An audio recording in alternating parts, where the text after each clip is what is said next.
Olá, eu estou muito feliz de estar novamente aqui participando desse projeto Pílulas.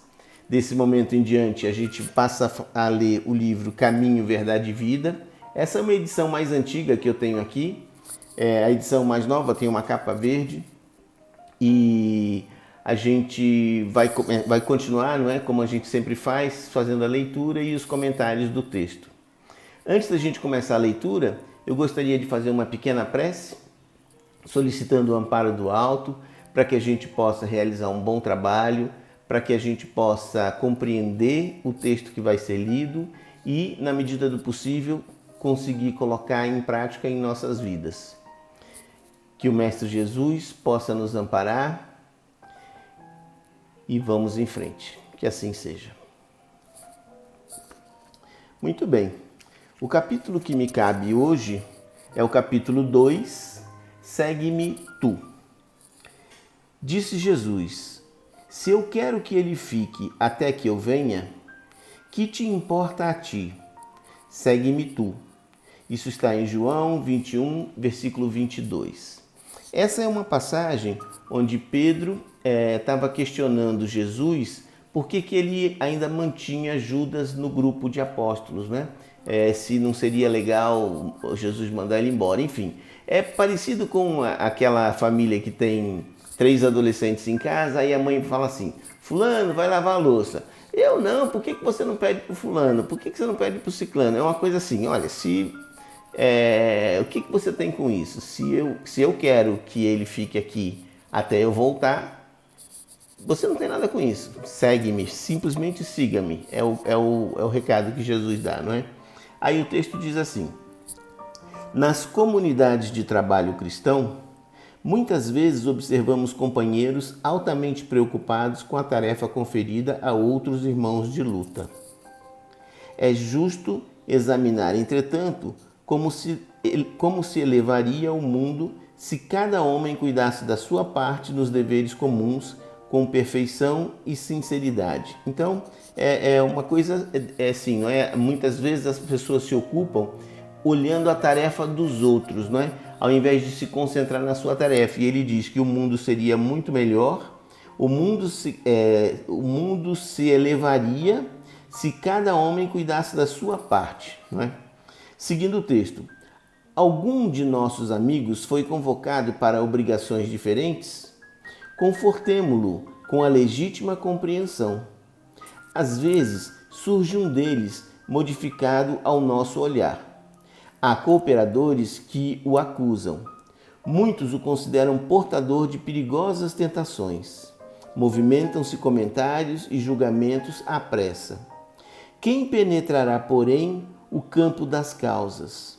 Estaríamos na elevada condição daquele que pode analisar um acontecimento através de todos os ângulos? Esse trecho é muito importante, não é? Porque quando a gente fica avaliando o trabalho do outro, a conduta do outro, o porquê o outro é diferente de mim, então muitas vezes a gente não tem a menor condição de fazer esse julgamento, de fazer essa avaliação, porque a gente não consegue analisar de todos os ângulos, né? Então seria muito mais prudente se a gente se concentrasse nas nossas próprias tarefas do que ficar tentando falar a respeito da tarefa do outro. Porque se o outro tem uma outra tarefa, a gente não sabe, a gente não tem ideia do que se passa na vida do outro. E quem está contratando ele para essa outra tarefa tem mais informação do que a gente. Então, para a gente tem que se concentrar na nossa tarefa e deixar que o outro faça a dele. Cada um faz a sua parte. Ele continua o texto. Talvez o que pareça queda ou defecção pode constituir novas resoluções de Jesus relativamente à redenção do amigo que parece agora distante. Aí ele se refere exatamente ao caso em que o versículo cita lá no começo, não é? Então, Pedro analisava a situação por um ângulo, não é?